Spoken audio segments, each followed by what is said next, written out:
kita sibuk sekali, sibuk sekali. Sabar bos, sabar. Kita bekerja Pak, kita bekerja. Cuma memang kami bekerja jarang terliput, jarang disampaikan dengan media sosial karena kami lebih banyak bekerjanya ketimbang dengan kontennya. Tapi kalau memang dibutuhkan kontennya agar masyarakat bisa melihat, nggak apa-apa juga. Nanti kita, karena kita sibuk sekali, sibuk sekali. Kalian percaya Gubernur Kaltim ini sibuk? Gubernur tuh nggak ada kerjanya. Enggak. Ya dengarkan. Kalau mau jujur, gubernur tuh nggak ada kerjanya kok. Yang kerjanya kan kepala dinas. Yang kerjanya para bupati. Gubernur kan nggak punya wilayah. Jadi kalau gubernur sibuk, pura-pura sibuk itu. Kalau gubernur teto, wah ribut banget, pura-pura sibuk padahal nggak ngapa-ngapain. Kenapa? Bagi saya, seorang pemimpin kepergian kemanapun harus ada produk yang dibuat. Nggak bisa kalau nggak ada produk.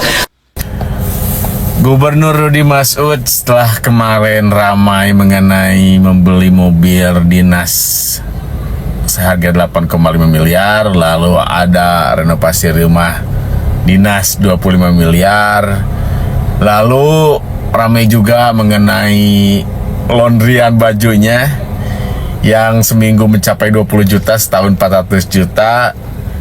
Dan yang paling saya tidak masuk akal adalah ada tim ahli kebijakan yang menelan dana 10 miliar. Maksudnya dia itu mempunyai tim ahli nih, khusus untuk kebijakan gubernur. Jadi bilangnya kalau misalkan kebijakan gubernur kan tidak boleh sembarangan, makanya harus tim ahli. Yang jadi pertanyaan saya, ini kan rakyat Kalimantan Timur memilih Anda karena dipandang Anda dapat membuat kebijakan. Istilahnya karena dipandang gubernur ini mampu menyelesaikan berbagai masalah di Kalimantan Timur. Kalau misalkan dia sendiri malah membayar tim ahli 10 miliar, ya terus untuk apa ada gubernur? Kita ambil contoh lah Gubernur Jawa Barat Edi Mulyadi. Kan beliau istilahnya segala macam persoalan, segala macam kebijakan beliau pikirkan sendiri dan diberilah kebijakan. Inilah, jadi saya bingung ini gimana nih Gubernur Rudi Masud ini, maksudnya kayak gimana ini? Sabar bos, sabar. Kita bekerja Pak, kita bekerja. Cuma memang kami bekerja jarang terliput, jarang disampaikan dengan media sosial karena kami lebih banyak bekerjanya ketimbang dengan kontennya. Tapi kalau memang dibutuhkan kontennya agar masyarakat bisa melihat, nggak apa-apa juga. Nanti kita, karena kita sibuk sekali, sibuk sekali. Sibuk. Sabar bos, sabar. Banyak kerjanya, dibilang guys, kerja apaan? Katanya sibuk juga. Sibuk apa? Sibuk ngibuli warganya. Terus sosokan ngomong konten-konten lagi. Ini nggak ada kapoknya nih kayaknya nih. Udah dirujak sama netizen karena nyentil Kang Deddy Mulyadi. Sekarang diulang lagi guys. Apa nih maksudnya? Guys, ini beda sikap Gubernur Kaltim dan Deddy Mulyadi hadapi pendemo ya. Tuh, Rudi Masud bilang kalau saya dilempar gimana? Ya. Gubernur Kaltim ketika menghadapi masanya ya, dan menghadapi rakyat, dia itu cenderung kabur ke rumah dinasnya. Gue nggak bilang kabur deh, tapi pulang ke rumah dinasnya. Sedangkan kalau Deddy Mulyadi KDM ya, itu dia menghadapi. Gue bisa lihat sih reaksi-reaksi netizen ketika gue posting 2 artikel tentang ini ya, pendukung-pendukungnya tuh seperti apa gitu. Kalau di Kaltim cenderung menghujat, berarti ada ketidak happyan ya paket Kaltim akan pemerintahan daerahnya gitu. Sedangkan KDM disanjung-sanjung begitu. Ya, menurut lu gimana guys? Lu setuju nggak kalau misalnya si Rudi Masud ini harus belajar dari Kang Deddy Mulyadi? Nah kan, kalau mau dibandingin pun ya antara Kang Deddy Mulyadi sama si Rudi Masud, ini tuh bedanya bagaikan langit dan bumi gitu. Perkara demo kemarin aja tuh responnya beda banget. Rudi Masud ngacir, gak berani menemui para pendemo ya kan, banyak banget ngelesnya, klarifikasinya. Beda sama Kang Deddy Mulyadi, disambut bahkan dikasih tempat untuk demo. Kok bisa-bisanya si Rudi ini masih nyentil konten-konten segala? Beneran nih Pak, maksudnya nyentil Kang Deddy Mulyadi? Apa nih guys? Aksi demo di Simpang 45. Waduh, demo lagi. Aksi demo di Simpang 4 Lembuswana. para pendemo jumlahnya nggak terlalu banyak sih, tapi semangat mereka luar biasa. Salut!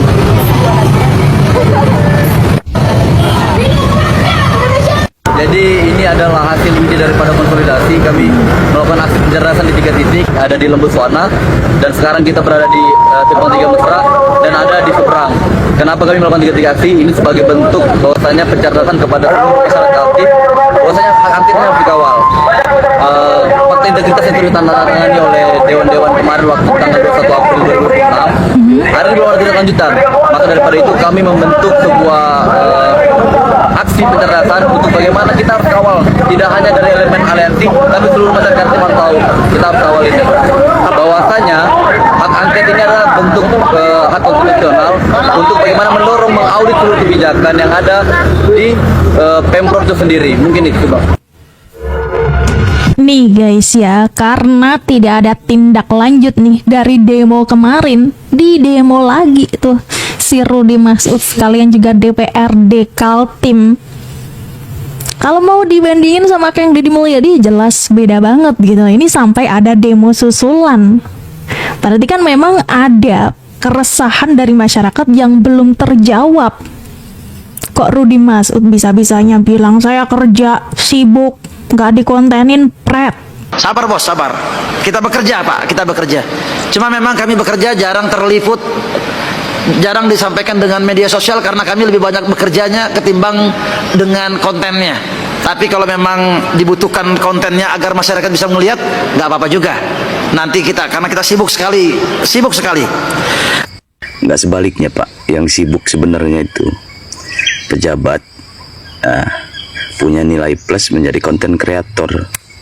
Itu lebih menambah pekerjaan Pak. Dikira gampang apa menjadi konten kreator, apalagi seorang pejabat.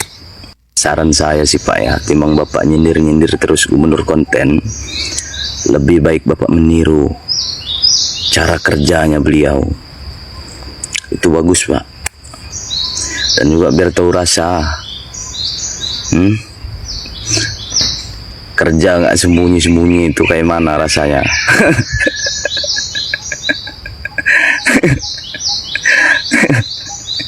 Biar transparansi kan gitu, bagus, malahan lebih baik niru timbang nyindir-nyindir nggak jelas. Nanti lama-lama Rudy Masud tidak hanya Rudy Masud, tapi runtuhnya dinasti Masud. Saya berkali-kali bilang bahwa pemerintahan yang bodoh itu pasti takut sama rakyat yang pintar. Dari tadi saya melihat bahwa rakyat Kalimantan Timur ini rakyat yang pintar. Dan kalau Rudy Masud nggak berani sama rakyat Kalimantan Timur, nggak berani ketemu, itu berarti tanda bahwa Rudy Masud ini tidak pemimpin yang pintar. Karena pemerintah bodoh takut sama rakyat yang pintar. Dan saya kira sebenarnya rakyat Kalimantan Timur itu kan bukan pemarah, bukan emosional, bisa bicara sesuatu dengan objektif. Jadi kalau memang punya cukup rasa keberanian, harusnya temui saja. Dan jangan berharap kita yang datang ke sana. Wong kita ini bosnya kok. Bos itu boleh merintah buruhnya kapan saja, di mana saja. Masa buruh malah merintah bos datang ke rumahnya? Itu kan kebalik. Ya, semoga Pak Rudy Masud sadar lah bahwa kalau begini terus-terusan, beliau akan jadi awal dari kehancuran keluarganya. Nanti lama-lama Rudy Masud tidak hanya Rudy Masud, tapi runtuhnya dinasti Masud. Kalimantan Timur adalah ibu kota Nusantara. Kalimantan Timur adalah miniatur daripada Indonesia. Tamu daripada Kalimantan Timur itu bukan hanya kepala daerah se-Indonesia, tetapi juga adalah dari global. Masa iya kepala daerahnya pakai mobilnya ala kadarnya? Jangan dong. Iya, jaga dong marwahnya Kaltim. Ini marwahnya Kaltim, marwahnya masyarakat Kalimantan Timur. Di Jakarta? Oh belum di Jakarta. Karena memang dipakai untuk di Jakarta. Oh itu bulat ya. Saya barusan hanya minta ke Pak PJ, tolong jangan belikan saya mobil baru.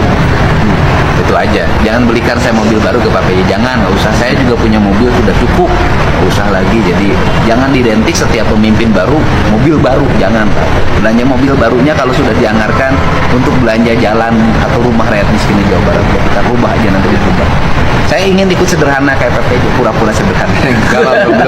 Saya nggak setuju kalau Anda bangun rumah rakyat miskin hanya 25 juta, itu penghinaan. Jadi nanti nggak boleh lagi ada janda nggak punya rumah, rumahnya dibangunin standarnya jangan 20 juta. Kenapa saya nggak setuju rumah rakyat miskin standarnya 20 juta? Kenapa saya nggak setuju? Kloset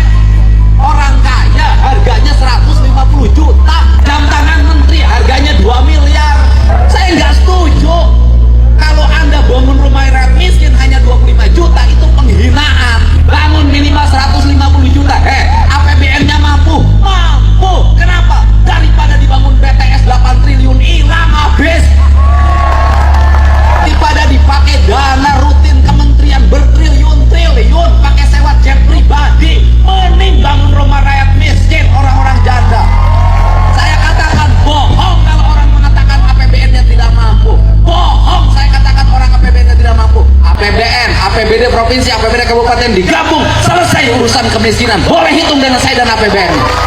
Udah cukup, mau nyari apa lagi? Mobil dikasih sama negara, tunjangan dikasih, asuransi dibayarin, makan dibayarin, tinggal sayangnya sama rakyat. Jangan ngambil lagi jatah rakyat, sudah. Mau apa lagi?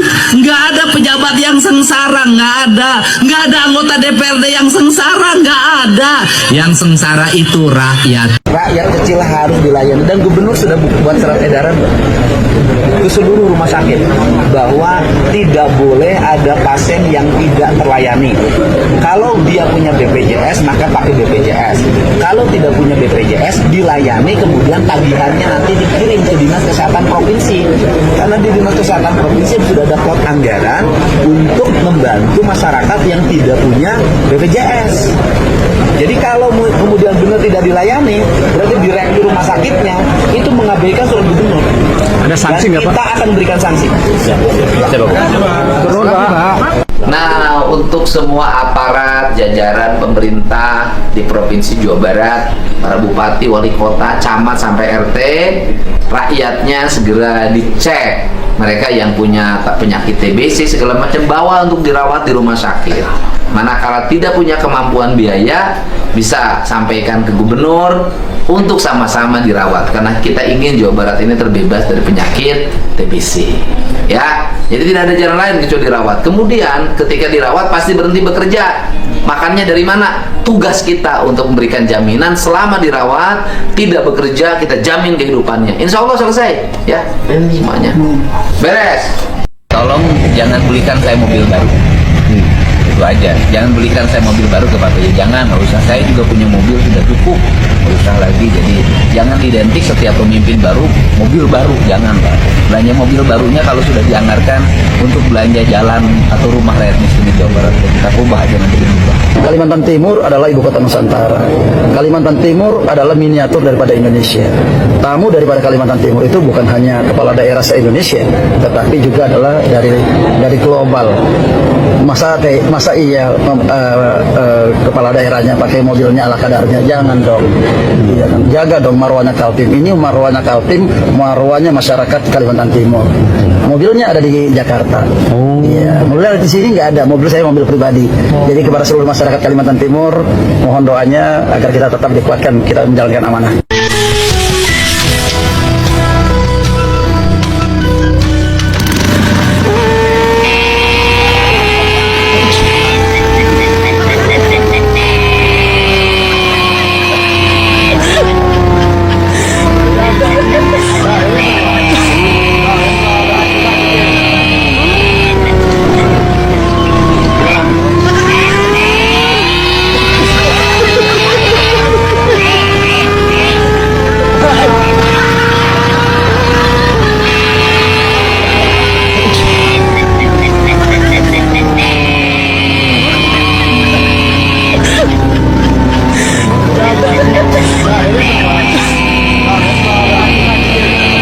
Deddy Mulyadi sindir Gubernur Kaltim. Daripada lebih mementingkan mobil mewah dengan dalih menjaga marwah daerah, ternyata KDM lebih pilih pakai mobil pribadi dan menghapus perjalanan dinas. Saya tidak pakai mobil dinas. Saya tidak ada anggaran baju dinas. Saya tidak punya anggaran perjalanan dinas 1 rupiah pun. No. Saya kemana-mana bensin pakai duit saya.